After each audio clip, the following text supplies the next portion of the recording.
नमस्कार दोस्तों, स्वागत है आप सभी का स्मार्ट क्लास एकोलॉग जम पर। और आप देख रहे हैं यूपी स्पेशल की सीरीज। तो आज की सीरीज में है दोस्तों साहित्य भाषा विज्ञान में भाषा विभाग में है लोकगीत, चित्रकला व मूर्तिकला, राज्य के प्रमुख संगीत घराने। तो आइए आज के चर्चा को स्टार्ट करते हैं दोस्तों। एक सेकेंड। सबसे पहले साहित्य की चर्चा करेंगे। साहित्य और रचना उत्तर प्रदेश के प्रमुख साहित्यकार एवं उनकी रचनाएं। पहले साहित्यकार का नाम बताएंगे, उसके बाद उनकी रचनाएं। सबसे पहले है मुंशी इंफाल्लाह खान, रानी की केतकी की कहानी, उदयभान चरित। लल्लू लाल, इनकी रचनाएं हैं सिंहासन बत्तीसी, बेताल पच्चीसी, प्रेम सागर। जगनिक, इनकी रचना है आला चरित। संत रैदास, इनकी रचना है बानी नाम से फुटकर छंदों की रचना है इनकी। कबीरदास, साखी, रमैनी, सवद और बीजक। मलिक मोहम्मद जायसी, इनकी रचना है पद्मावत, अखरावट, आखिरी कलाम। सूरदास, इनकी प्रमुख रचना है सूरसागर, सूरसारावली, साहित्य लहरी। गोस्वामी तुलसीदास, इनकी प्रमुख रचना है रामचरितमानस, विनय पत्रिका, गीतावली, दोहावली, कवित्र रामायण, रामललन हछू, कवितावली, जानकी मंगल आदि। महाकवि भूषण, इनके प्रमुख रचनाएं हैं शिवराज भूषण, शिवा बामनी, छत्रसाल दशक आदि। बिहारी लाल, इनकी प्रमुख रचना है बिहारी खतकई। भारतेंदु हरिश्चंद्र, इनकी प्रमुख रचना है कश्मीर कुसुम, भारत दुर्दशा, सत्य हरिश्चंद्र, चंद्रावली, बादशाह दर्पण, मुद्रा राक्षस, हमीर मठ, प्रेम तरंग, अंधेर नगरी। और पंडित अयोध्या प्रसाद सिंह हरिऔध, इनकी प्रमुख रचनाएं हैं चोखे चौपदे, पद्म प्रसून, प्रिय प्रवास, वैदेही वनवास, परिजात। मैथिली फरण गुप्त, इनकी प्रमुख रचनाएं हैं यशोधरा, साकेत, जयद्रथ वध, भारत भारती, द्वापर। मुंशी प्रेमचंद, इनकी प्रमुख रचनाएं हैं गबन, गोदान, सेवा सदन, निर्मला, कर्मभूमि, रंगभूमि, मंगलसूत्र। मंगलसूत्र जो है अपूर्ण उपन्यास है वो। और जयशंकर प्रसाद, इनके प्रमुख रचनाएं हैं कामायनी, कंकाल, इरावती, तितली, ध्रुव स्वामिनी, चंद्रगुप्त, आंसू, अजातशत्रु। पंडित महावीर प्रसाद द्विवेदी, इनके प्रमुख रचनाएं हैं सरस्वती पत्रिका के संपादक हैं ये। काव्य मंजूषा, नाट्यशास्त्र, हिंदी भाषा की उत्पत्ति, जल चिकित्सा। सुमित्रानंदन पंत, इनके प्रमुख रचनाएं हैं वीणा, युगांत, ग्रंथि, उत्तरा, अतिमा, हार, युगपथ, गुंजन, पल्लव, ग्राम्य।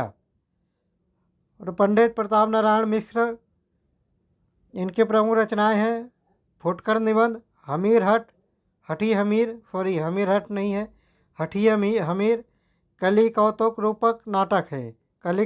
कली कौतुक रूपक ये नाटक है इनका, प्रताप नारायण मिश्र का वो नाटक है।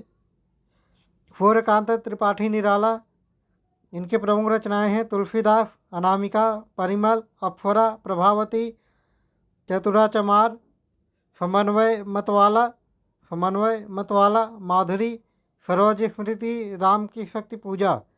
पंडित बालकृष्ण भट्ट, इनके प्रमुख रचना है पद्मावती निबंध। भारत भाषा विभाग भाषा विज्ञान प्रदेश में यानी कि उत्तर प्रदेश में अक्टूबर 1947 में देवनागरी लिपि में लिखित हिंदी को राजकीय भाषा घोषित किया गया और वर्ष 1989 में उर्दू को द्वितीय राजभाषा घोषित किया गया।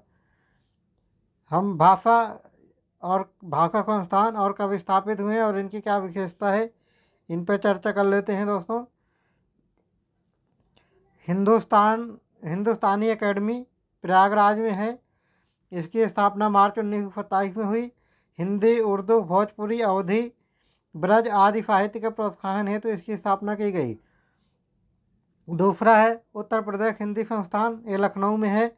इसकी स्थापना दिसंबर 1976 में की गई थी और इसकी प्रमुख विशेषताएं 3 विशेषताएं हैं इसकी प्रमुख। एक, भारत भारती, हिंदी गौरव, महात्मा गांधी साहित्य भूषण सहित कुल 111 पुरस्कारों का वितरण किया जाता है।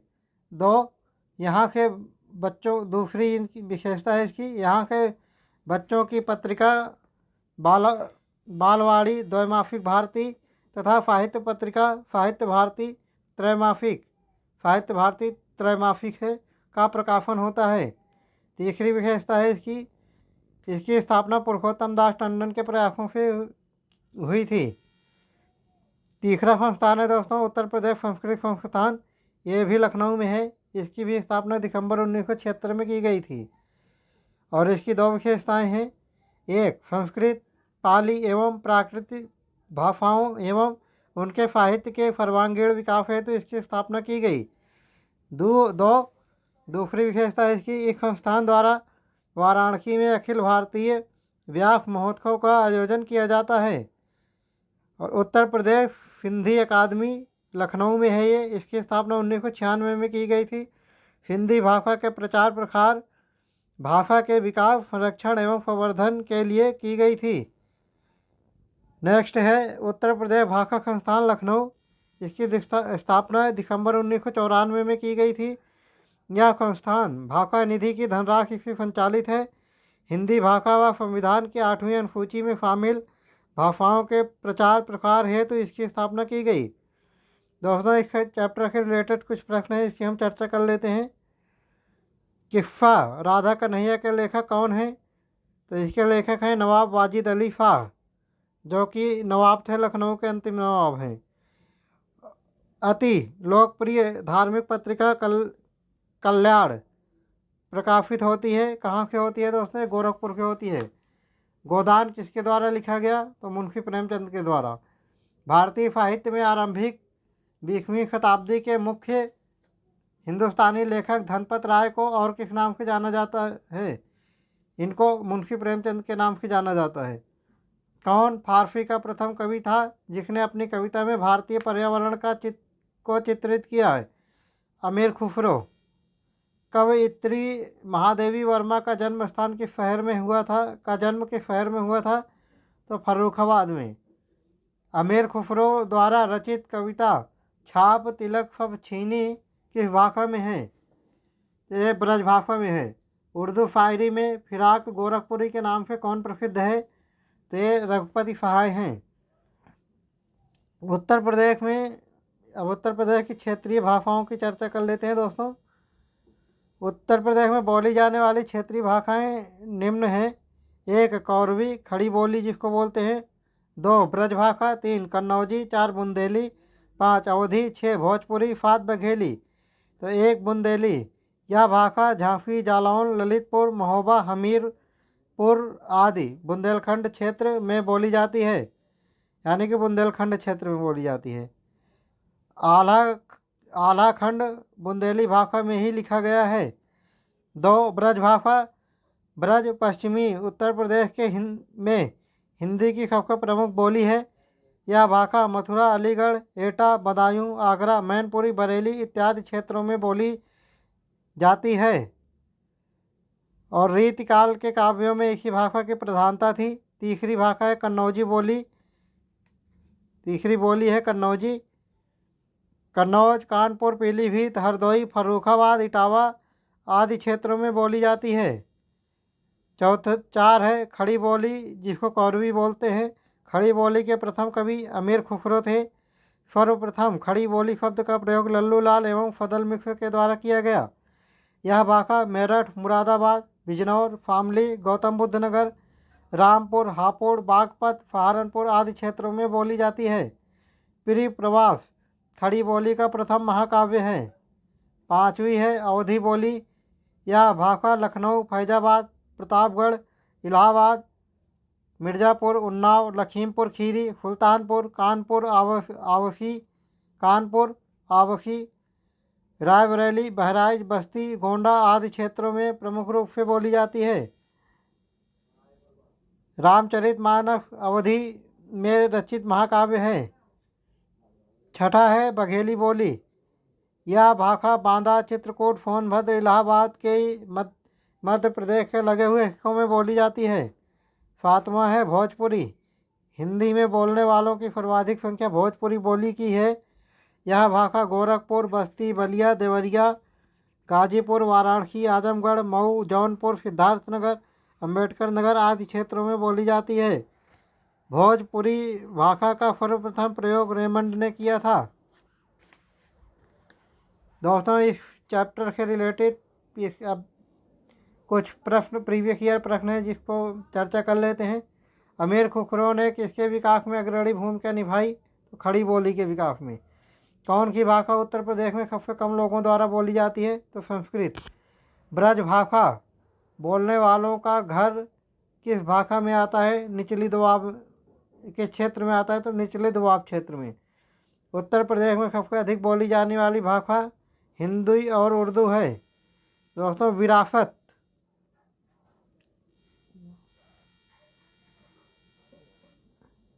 उत्तर प्रदेश प्राचीन से ही भारतीय संस्कृति विरासत का मुख्य अंग है, मुख्य केंद्र है। साथ ही कतिपय संस्कृतियों के उद्भव भी उत्तर प्रदेश में हुआ। उत्तर प्रदेश लोकगीत।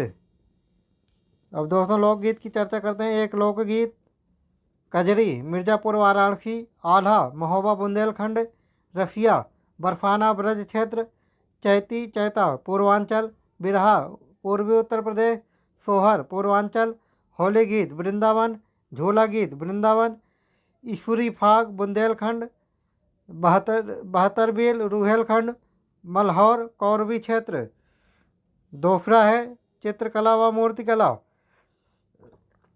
प्रदेश में यानी कि उत्तर प्रदेश में आधुनिक चित्रकला का विकास 20वीं शताब्दी के प्रारंभ में शुरू हुआ, तब जब 1911 में लखनऊ में राजकीय कला एवं शिल्प महाविद्यालय की स्थापना की गई। मध्यकाल में प्रदेश की प्रमुख चित्रकला शैली मुगल शैली, आगरा शैली थी, जिसकी नींव हुमायूं द्वारा रखी गई थी। हुमायूं फारस के मीर फैयद अली और ख्वाजा अब्दुस्समद नामक चित्रकारों को अपने साथ भारत लाया था। जहांगीर के समय मुगल चित्रकला अपने चरमोत्कर्ष पर थी।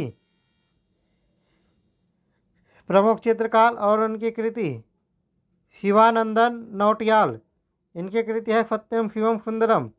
विश्वनाथ मेहता, इनकी कृति है प्यासा ऊँट, सुहाग बिंदी सृष्टि। और नंद किशोर शर्मा, इनकी कृति है कालीन ट्रे, चीनी बर्तनों के डिजाइन। और महेंद्रनाथ सिंह, इनकी कृति है कांगड़ा व काफी शैली की विविधता। रणवीर सिंह बिष्ट, अमृता शेरगिल गोरखपुर की हैं, ये आदि राज्य के प्रमुख चित्रकार हैं।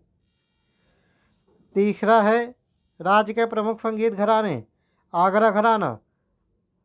आगरा घराने का सूत्रपात श्याम रंग और फरक रंग से माना जाता है। आगरा मुगल काल में संगीत का सबसे बड़ा केंद्र था। इसे कव्वाल बच्चा घराना भी कहा जाता है। उस्ताद फैयाज खां, रजा हुसैन, हाजी सुल्तान अली बख्श खां, विलायत हुसैन खान आदि इस घराने के प्रमुख संगीतकार हैं। इस घराने के प्रतिनिधियों में विलायत हुसैन खान प्रसिद्ध सितार वादक एवं गायक थे। किराना घराना। ख्याल गायकी में इस घराने का महत्वपूर्ण स्थान है। इस घराने का मूल स्थान मुजफ्फरपुर जिले का किराना नामक स्थान तथा इसका संस्थापक अब्दुल करीम खान तथा अब्दुल वाहिद खान को माना जाता है। बनारस घराना। काफ़ी में संगीत को आश्रय काशीराज द्वारा मिला। बनारस घराने के ख्याल गायन में बनारस एवं गया की ठुमरी का समावेश है। इस घराने के प्रमुख संगीतकारों में पंडित किशन महाराज, पंडित कामता प्रसाद मिश्र, पंडित राजन एवं फाजन मिश्र, पंडित राम सहाय मिश्र, गुरु प्रसाद मिश्र, शिवा पशुपति आदि उल्लेखनीय रहे। लखनऊ घराना। यह घराना ख्याल व ध्रुपद गायन के लिए प्रसिद्ध है। इसे पूरब घराना के नाम से भी जाना जाता है। बिंदादीन एक कथक के हैं। कौर सिंह पखावज, बेगम अख्तर गजल गायक, रजा खां सितार वादक, साजिद अली खान वीणा वादक आदि इस घराने के नामचीन कलाकार थे। खुर्शीद अली खान लखनऊ ख्याल गायकी के पितामह माने जाते हैं। रामपुर घराना। रामपुर रियासत के नवाब हामिद अली स्वयं संगीत प्रेमी थे तथा तत्कालीन मूर्धन्य संगीतज्ञ उस्ताद वजीर खान के शिष्य थे। इस घराने के कलाकारों में सैयद मोहम्मद हुसैन, उस्ताद अलाउद्दीन खान, उस्ताद मुश्ताक हुसैन खान, उस्ताद सादिक अली खान थे। फतेहपुर सीकरी घराना, यह एक मुगलकालीन घराना है जो ध्रुपद और ख्याल गायकी के लिए जाना जाता है। घसीट खां इस घराने के सुप्रसिद्ध कलाकार थे। इटावा घराना, यह घराना सितार वादक के लिए विशेष तौर पर जाना जाता है। इसे गौरीपुर घराने के नाम से भी जाना जाता है। इमदाद खां इस परंपरा के लोकप्रिय कलाकार थे जो इटावा घराने से संबंधित थे। सुरजन सिंह, ध्रुवतारा जोशी भी इस घराने से संबंधित हैं। बिस्मिल्लाह खां के साथ ही अर्थों में सफल जुगलबंदी करने वाले उस्ताद विलायत खां ने इटावा की संगीत परंपरा को और समृद्ध किया। शाहजहाँपुर घराना, यह सरोद वादन के लिए विशेष तौर पर जाना जाता है। उस्ताद काजिम अली, इंसाफ अली, इनायत अली खान ने प्रसिद्धि प्राप्त की। महाकुंभ मेला विश्व विरासत, गंगा, यमुना और सरस्वती के त्रिवेणी संगम में डुबकी लगाने के लिए महाकुंभ मेले का आयोजन होता है। इस दिन श्रद्धालुओं और भक्तों का सैलाब उमड़ता है। देश के हर कोने से साधु महात्मा इस मेले में आते हैं। कहा जाता है कि यहाँ स्नान करने से भक्तों अपने पापों से छुटकारा पा सकते हैं। महाकुंभ मेला यूनेस्को की सांस्कृतिक विरासत के अंतर्गत आता है। प्रसिद्ध नैमिषारण्य तीर्थ जनपद। दोस्तों, प्रीवियस ईयर में इस चैप्टर से संबंधित जो प्रश्न पूछे गए थे एक बार उस पर चर्चा कर लेते हैं। प्रसिद्ध नैमिषारण्य तीर्थ जनपदों में से एक में उपस्थित है। ये कहाँ पर है? सीतापुर में है। प्रसिद्ध संगीतज्ञ गिरिजा देवी किससे संबंधित हैं? बनारस घराने से हैं। महाकुंभ मेला प्रायः कितने वर्षों पर आयोजित किया जाता है? 12 वर्षों पर। प्रसिद्ध शास्त्रीय गायक भीमसेन जोशी संबंधित हैं। ये किराना घराने से संबंधित हैं। संगीत शिक्षा हेतु उत्तर प्रदेश में जो प्रथम संगीत महाविद्यालय स्थापित हुआ वह कौन सा था? तो भारत खंड हिंदुस्तानी संगीत महाविद्यालय था वो। उत्तर मध्य क्षेत्र सांस्कृतिक केंद्र किस स्थान पर अवस्थित है? प्रयागराज में। दीवारी पाई डंडा लोक कला उत्तर प्रदेश के किस क्षेत्र से संबंधित है? तो बुंदेलखंड से। गुदई महाराज प्रसिद्ध तबला वादक किस घराने से संबंधित थे? बनारस घराना। उत्तर प्रदेश के मुख्य लोकगीत है कौन कौन से? बिरहा, चैती, ढोला आदि। आल्हा एक लोकप्रिय संगीत किस क्षेत्र का है? ये बुंदेलखंड क्षेत्र का है। ढोला लोकगीत लोकप्रिय है आगरा मेरठ में। मुस्तरी बाई फैजाबाद की एक प्रमुख संगीतकार थे। उन्होंने शास्त्रीय संगीत में टप्पा शैली का विकास किया। बुंदेलखंड का लोकप्रिय लोकगीत कौन सा है? आल्हा। लखनऊ घराने की नींव बादशाह खान द्वारा रखी गई थी। कौन सा कथक घराना उस नृत्य शैली के आध्यात्मिक पहलुओं पर अधिक ध्यान देता है? तो बनारस घराना। माघ मेला मकर संक्रांति के दिन शुरू होता है। तो दोस्तों, आज की सीरीज में इतना ही था और आज की सीरीज समाप्त होती है। अगर आपको ये टेस्ट सीरीज अच्छी लग रही है और आपको ये सीरीज अच्छी लग रही है उत्तर प्रदेश की, और ऐसी सीरीज को आप लगातार बिना रुकावट के देखना चाहते हैं, तो प्लीज़ हमारे channel smart classes all exam को लाइक, सब्सक्राइब और शेयर ज़रूर करें। कल फिर मिलते हैं दोस्तों इसी टाइम पर और नेक्स्ट वीडियो के साथ। तब तक के लिए जय हिंद।